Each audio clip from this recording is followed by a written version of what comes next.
মন্দিরে আজ পুজো দিতে এলেন, কেমন লাগছে? হ্যাঁ, ফুল্লরা মন্দিরে আজ পুজো দিলেন, কেমন লাগছে? ফুলবাড়ি তো বহু পুরনো মন্দির। এখানে তো আগেও অনেকবার এসেছি। এটা তো নিজের নিজের বাড়ির মতন জায়গা।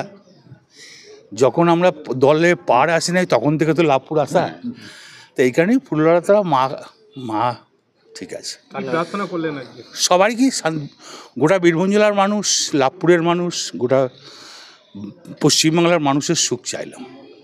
তা বলছি, অমরপুর অঞ্চলের সিন্ধুপুর অঞ্চলের অঞ্চল সভাপতি খুন হয়েছে, 3 দিন পার হয়ে খুব গেল, প্যাথেটিক। এখনো গ্রেপ্তার হয়নি, কি বলবেন? সেটা দেখছি, নিশ্চয়ই এখানকার এমএলএ নিশ্চয়ই পুলিশকে বলেছে, গ্রেপ্তার হওয়া তো 100 বার উচিত। কার কানে পুজো দিলেন কোথায়?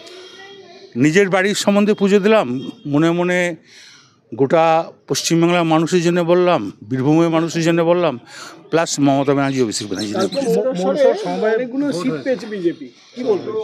কতগুলো সিট পেয়েছে নটাই বিজেপি পেয়েছে। যেটা আমার জানা নাই। দাদা, ব্যাপক পরিমাণে টাকা এই মন্দিরে দান করেছে মুখ্যমন্ত্রী, কেমন দেখবেন? এটা ধরুন সবাই মিলে চাহিদা দিয়ে আমরা পেয়েছি। যেমন ধরুন ব্লক প্রেসিডেন্ট তরুণ, মান্নান, শোভন, প্রবীরদা, এরা যখন আগে থেকে 11 সালে এসছিলাম তখনই এরা বলেছিল যে মন্দিরে উন্নতি করতে হবে। তা বীরভূম জেলায় যত মন্দির আছে, যত সতীপীঠ আছে, সব জায়গায় দেওয়া হয়েছে, শুধু এখান বলে নয়। ঠিক আছে।